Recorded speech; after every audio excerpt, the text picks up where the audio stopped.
Good morning.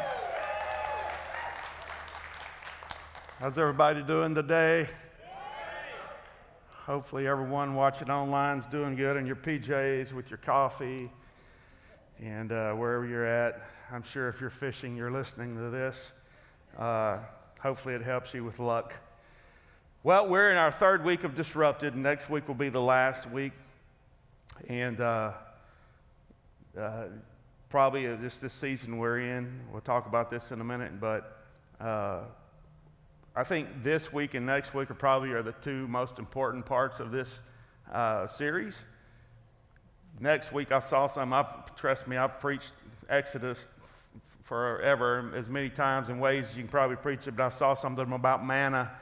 When God rains down manna, I don't know why I've never saw this, but it's because you don't look for it, George. But next week's going to be very, I think, pivotal in really where a lot of us are and what God's trying to show us as children of the Most High God. So Exodus 13, we're reading the same two scriptures because there's just so much in this. Verse 17, when Pharaoh let the people go, God did not lead them by the way of the land of Philistines, although that was near the shortest route. It was quickest. For God said, lest the people change their minds when they see war and return to Egypt. But God led the people around by the way of the wilderness toward the Red Sea, and the people of Israel went up out of the land of Egypt equipped for battle. Okay, now God said, I'm not bringing them through the land of the Philistines because they're not ready for war. All right? But then he says, they went up out of Egypt equipped for war. Which tells me you can have all the tools but not be qualified to use them. They were equipped for battle, but they weren't ready for battle. They had the equipment in their hands, but not the victory in their hearts. And so God knew that I can't bring them that way. So there's a word that is used to describe the direction that God brought Israel out of Egypt. And we'll talk about that in a second. The Bible says he didn't take them the shortest, closest route, and he led them through the wilderness. On July 29th, I was working on this series, and I went next door to Tina's office. And both Tinas, we have two Tinas because anytime someone calls, they say, I'd like to speak to Tina, we go, which one? So that's the way that works. But they were watching a conference where John Maxwell was speaking. If you don't know who John Maxwell is, you probably never studied any kind of leadership. He was kind of the guru of leadership principles, the pioneer, if you please, of it. And anyway, I heard him say as I walked in there, he said, 2020 is not a wasted year, it's a wilderness year. Which got my attention because I'm next door in my office working on this series right here, looking at the path God chose to bring Israel out of Egypt. So I keep on listening to him, and he's expounding on the very passage that I've been preaching on and studying at the moment. So now he's really got my attention. So one of us, I'm thinking, is in tune with God. I know probably not me, it was probably him. And so it really made me hone in on wilderness. Why did God, we've talked about this a little bit, but there's multiple, I think, reasons. Why did he choose the path of the wilderness? What's the significance of it? Where does it fit in our lives? My first question is this. When God told Moses to bring my people out of Egypt, bring them to the land that I have promised, this land of Canaan, why did he leave out the part that says, and when you leave Egypt, you're going to go by way of wilderness? When Moses gives what God says to Israel, there's no mention to them about wilderness. It is only, we're going to leave here. That's a good thing. We're going to go there. That's a better thing. God intentionally, he withholds information from Israel until they are out of Egypt. He waited until they were too far in it to turn back, I guess.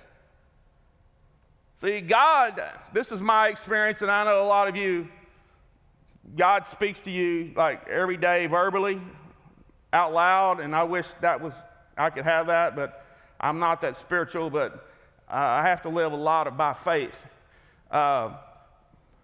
God always withholds information from me because I know me, and he knows me better. And if he showed me everything I was saying yes to, now I know this first service, this don't appeal to none of you, and you're like, I don't get this. I'm just warming up for second service. If he showed me everything that I was saying yes to, everything between my here and my there, everything that I would encompass, everything that was going on, every detail, I would probably say, no, I will just stay here in Egypt. That road's way too rough for me. It's too rough for me.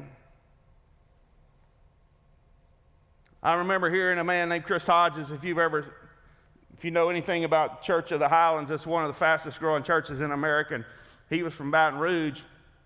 And he went to Birmingham to plant a church, and anytime you plant a church, it's going to cost you in every way, family, time, finance, everything. And so he's battling with that. He's under a spiritual attack, and his daughter comes down with, they think she has a brain tumor, and he's kind of honest, which I like preachers who are honest. He just said, I went to God and I said, God, if this is an attack of the enemy, I'm glad you didn't show me this beforehand, because what you're asking me to do ain't worth my daughter. Now, I know, again, you're like, oh, not me. I'd go sacrifice them all. If they're teenagers, you'll pray that.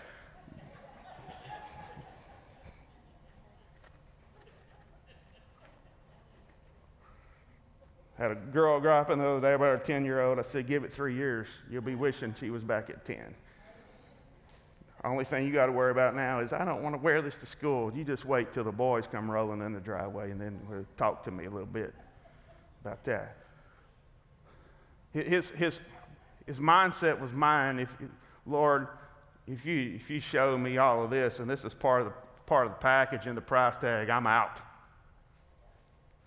Oh gosh. You guys are looking way too spiritual. Really? I mean, there's some of you listening online that'll go everywhere but church. You know what I mean? You're saying, oh, he's not a man. You know, well, don't get me off on that. See, that road's way too rough. In my experience, God has never shown me every step. He only shows me my next step after I've taken my first step. Scripture describes it this way: it is from faith to faith. He puts something in front of me, and I know a lot of you, like I said, you got it laid out, and God gives you specific direction and plans, but not me. It's faith. It is, I really feel like God is pulling me in this direction. I really feel like God is wanting me to take this step. And, even when I say I feel like it's God's will, I'm only about 50% sure. So the only way to find that out is to take the step of faith, because I don't know. I just think I know. I hope I know. I hope it's not pizza. I hope it's not something I ate. I really feel like, and it's there, and then God shows up and he does something, and I'm like, okay, yeah, that was God, but he never lets you build a house there. You ever notice that with God when he said following Christ? He just keeps moving. And he says, okay, come on. And it's another step of faith. And what's beyond that, God? Don't worry about it. Here's just your next step. And that's the way he's always worked with me.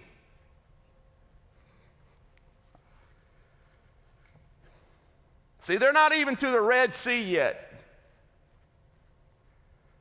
God couldn't even show them the Red Sea issue while they were still in Egypt because they were not ready. Could you imagine? Look, I am going to bring you out of Egypt to the promised land. And oh, by the way, Pharaoh's going to let you go, but he's going to get ticked off about 24 hours later and go, what have I done? I just got rid of my weed eaters, my grass mowers, my brick men, my house cleaners, and my wife don't know how to do none of that. Go get them. And so you're going to come up on this Red Sea, and that whole army's going to come behind you. God couldn't show them that. They were ready. They were going to go, time out, Red Sea, what? Yeah, and the water's going to have to be parted for you to get through. I'm staying here.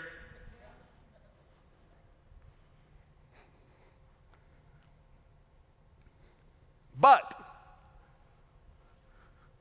by the time God led them on the path of their disruptive detour through the wilderness, this is just a little wilderness before they get to the big wilderness. God led them that way, and by the time they would get through this process, there would be some greater understanding of who God is. They would have some knowledge that they didn't have in Egypt just by the short track that God has taken them around the shorter track. So by the time they get to the Red Sea, their faith would be mature enough to handle it and to face it. Anybody hearing me this morning? So God withholds all the details because we aren't mature enough at that moment to handle them. But the longer we walk with Him, the longer we take steps of faith, the more I understand who He is, and the more I understand who I'm not. Because wisdom isn't knowing always what to do. Wisdom's knowing what I shouldn't do. But the longer I walk with Him, the more I learn about Him, the more steps He takes. Anybody getting this today? We look at our wilderness as negative. We look at right now what is going on as negative. I disagree. And I have taken steps to protect your safety and your health, and I don't back down from that. I don't care what anybody says. We stand by that. And it's getting better, and we're going to make some changes for long. But we look at our wilderness as negative. But in God's eyes, they're necessary. The wilderness represents the unknown, the disruptions, the trials of this life. And it represents a place with little to no resources. Think about this. You never hear of anybody saying, I'm going to go build a house in the wilderness. It's barren, it's dry, its resources are minimal. Jesus goes into the wilderness. Matthew 4 talks about this. Jesus goes into the wilderness to be tempted by the devil. The wilderness is a great revealer. The wilderness will reveal stuff about you that nothing else will do. Jesus is going into the wilderness, Matthew says specifically, to be tempted by the devil. Here's what happens. Verse 3 of chapter 4. The tempter comes, Satan, and says, somebody say if you are the Son of God, command these stones to become loaves of bread. Jesus doesn't really even play his game. He just says, man cannot live by bread alone, but every word that proceeded out of the mouth of God. Verse 5, he said, well, that didn't work. Let's try something else. The devil took him to the holy city, set him up on a pinnacle, and said, if you're the Son of God, throw yourself down, because you know your angels will come catch you. If you're God, if you're who you say you are, just throw yourself down, and you know they'll swoop down and catch you. You'll never even hit the ground.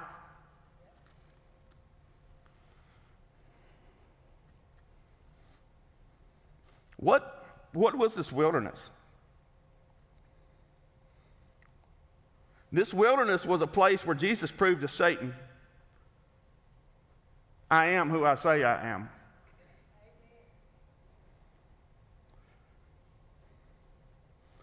Our wilderness experiences, and we've been going through one.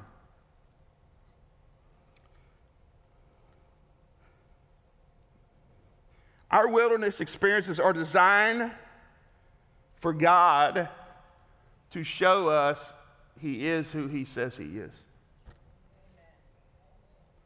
He proved it to Satan by what he did not do. But when God leads us through the wilderness, He proves Himself to us by what He will do that we cannot do. There are things that we learn about God and what He can do that only come about by our disruptive detours. You can read it in a book. You can talk about it all day long. You can talk about it in your life group, but until you flesh it out. You can talk about how good God is, that God is Jehovah Jireh. He is the provider. He is all, you can name all the names in the book and all that. That's fine. You can quote them and have them down. But until you have to walk in a direction that you have to depend on Him, and you're in such a wilderness that, God, if you don't show up, I might die. God, if you don't show up, this is going to go bad fast. God, if you don't show up, I don't see how I can stand up. Until you have been in that place, you truly do not really know what He is capable of, and even greater than that, what you are capable of. See, listen to me. There are people who have preached about God as a provider, and you even put it on your Facebook. But I want to tell you, in this wilderness time, you have questioned that. You know why? You've never had to walk in this. See, if you...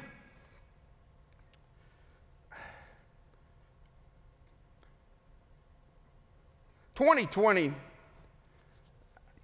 that's probably going to be one of the years that I was thinking about this the other day.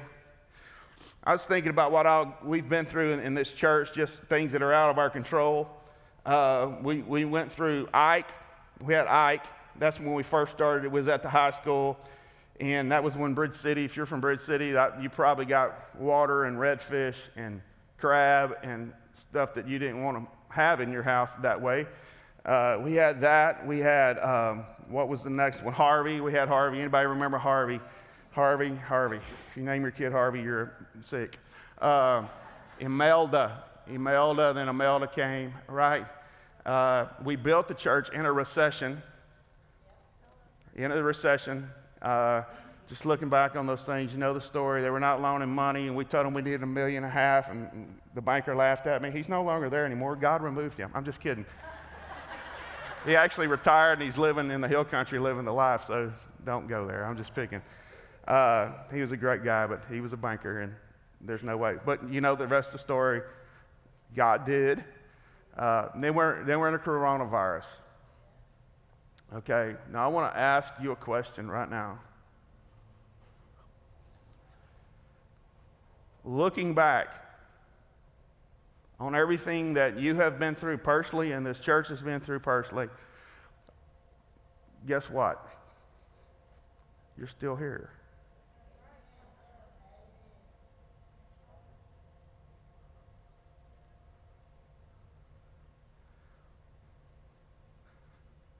So you have to stop sometimes and look back and go, oh,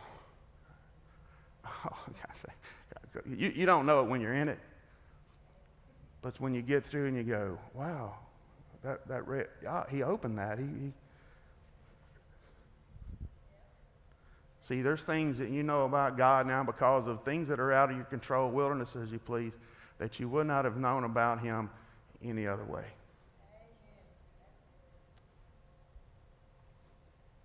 Now, we don't want to go through it again, God. We good. Marco and Laura and whoever, in the name of Jesus. I'm not going there because every time I do it turns out bad. Let's move on, George. If you know this story, God sends plagues on Egypt. Okay? Just to experience that, just to think if you're a Hebrew and you're seeing the plagues that God is raining down on Egypt and it's not affecting you. Think about how powerful that would have to be. Think about boils that was on people's skin and you're fine. Think about just locusts and all these just horrible plagues that God is saying, if you're not going to let my people go, and even the Bible says that God hardened Pharaoh's heart. That's a series. But God hardened Pharaoh's heart and then made him pay for the heart that he hardened. Why is that? Because God he was trying to make a point. And the point was, I'm willing to go the extra mile, and he did. So he finally lets the people go. God leads them through the Red Sea. You know the story. Moses listens over. The Red Sea parts. They go through. The whole army drowns behind them. They get to plain and it's too hot. God says, no problem. I got a cloud that's going to cover 3 million people by day. It's a big old cloud. It's a big old cloud. Follows them. Guess what? Somebody got to griping. Oh, it's cold in the wilderness at night. And God says, not a problem. A pillar of fire. It has an incredible night light for those of you who are scared of the dark. Not only that, it brought warmth to them.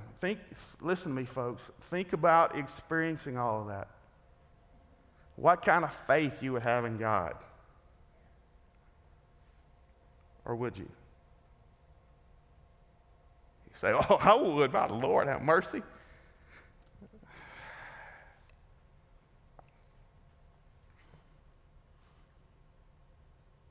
How many of you would agree that that's more exciting than working as a slave and being told every move to make? I mean, reading all this, how many go, the life of faith is exciting until you're having to walk in faith.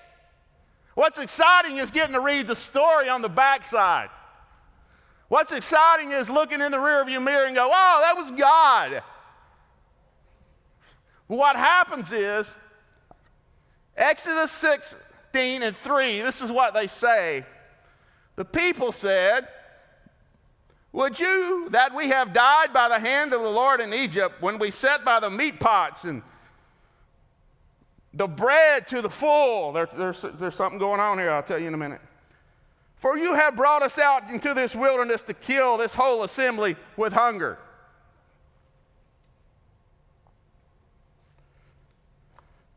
They start looking at what God is giving them or not giving them, and they start comparing. Listen, it is amazing how you can only focus on the good parts of your past and forget about the destructive parts of your past. The only thing they could remember about Egypt was there was meat and bread. I mean, I'm a carb protein guy. Anybody out there? Right.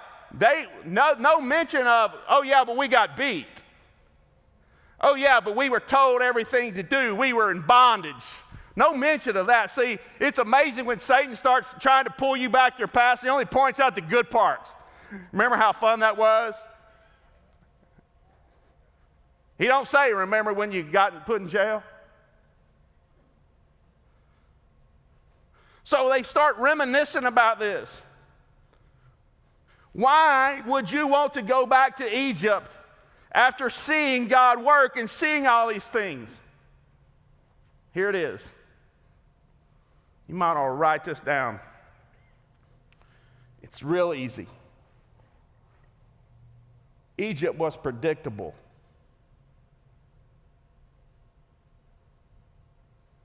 We like predictability, security. God's not predictable. Again, his character is. His actions aren't. They were having to walk in faith. They would rather predictability with major consequences than faith. For the first time in most people that I know, for the first time in their lives,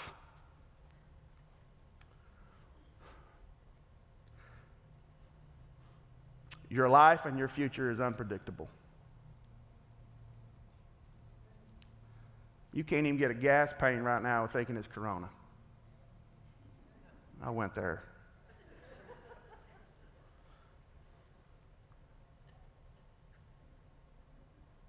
You have never had to live by faith. Listen to me, those of you who are watching online. You got saved by faith. Remember that day? But you have never had to live by faith. There's a difference.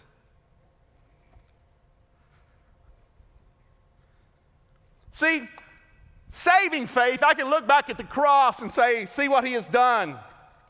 And I can put my faith in that. Living faith requires me to look forward at nothing. And the only thing I got to go by is maybe something he's done in the past. Many people, listen to me, you have been saved by faith, but you've never had to live by faith.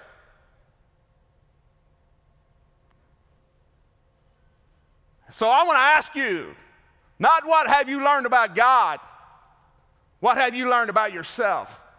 That there was no other way to flush it out than what's been going on right now. Look at yourself and say, if I wrote a book about me, what would it be entitled? Mighty Man of Valor. Would I be the one charging the giant? Would I be the one behind the rocks? And the problem is this. Listen to me. You're looking at you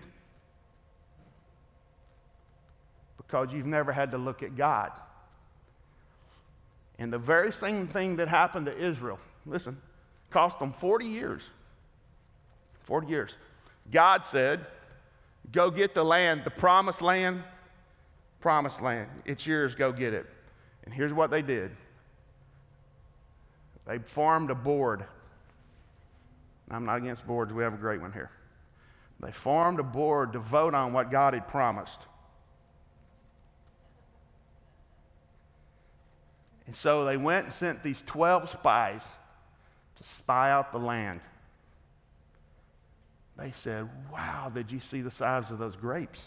The size of a man's hand. That's a big old grape. Hear me, somebody. They said, oh, look at the prom. 2 of them were. Look what God has for us. And 10 of them said, ooh, there's some big people there. And they saw themselves as grasshoppers. Now, I don't know why grasshoppers, why not a roach or, anyway, in other words, small. So what happened to them is what happens to us. Instead of looking at what God promises, they looked at themselves and said, we're too small, we're not equipped. And God said, that's right, because you're not walking in faith. Faith looks at me.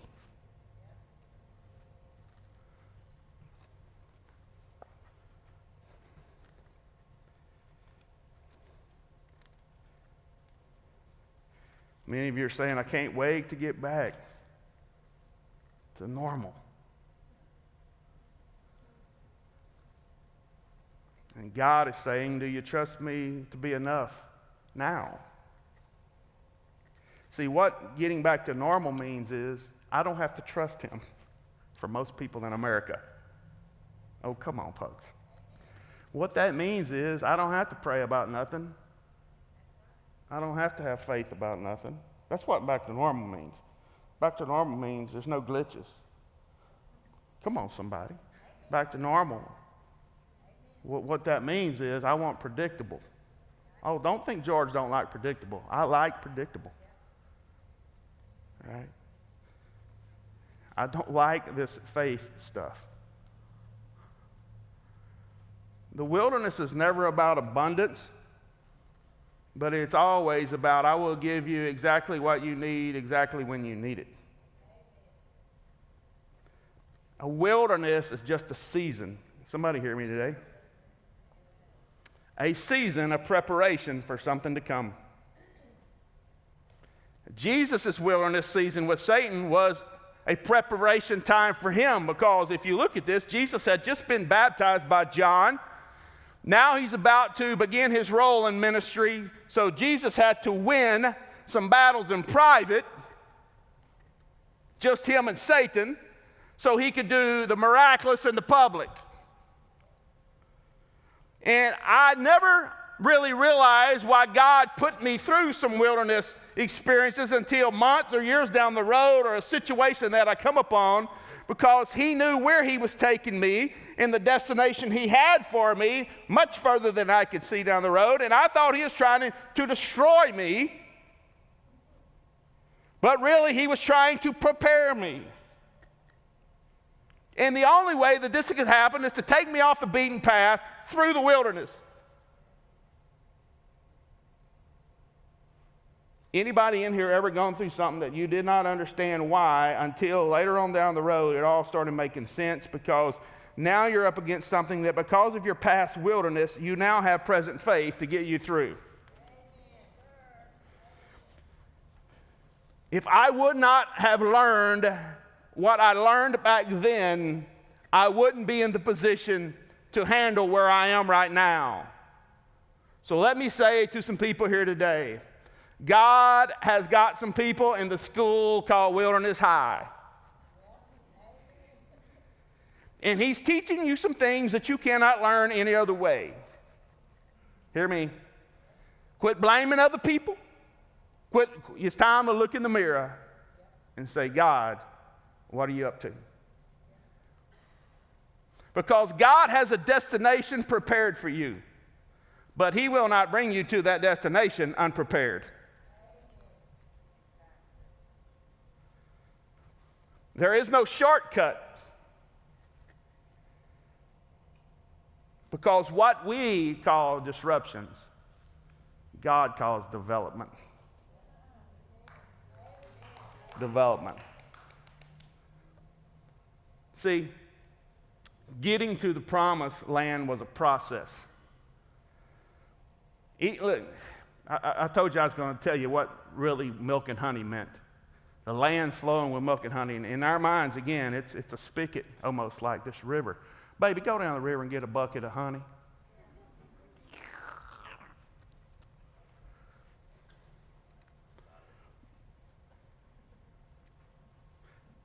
Even when they got to the land flowing with milk and honey,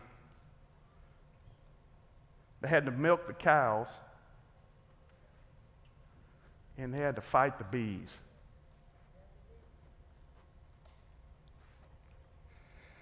Said my idea of flowing.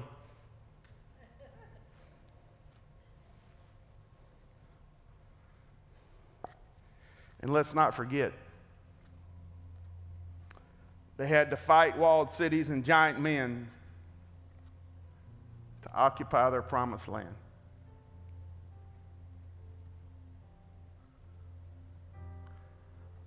Many of you, where God is taking you today, you don't understand the greatness of where he has taken you. You don't understand what he's got prepared for you. And you don't understand he is preparing you. Because he can't bring you there unprepared, because there is no way. What would have happened if God wouldn't have brought them through all these things in the wilderness? When they got finally to the promise and they saw walled cities and they saw giants, they would have backed down, because they'd have started looking at themselves again. But by now, that generation had died. 40 years, that generation had died. And the guys that said, let's go get it, the two, Joshua and Caleb, finally said, give me my mountain. Let's go get them, boys. Because they could now say that because of what they had saw God do. And listen to me, what a promise it was. But even though God promises it, it doesn't mean there'll be battles. Won't be battles in your promise. Let me tell you, but by the time he gets you there, you will be prepared to trust him, because you know what he's capable of.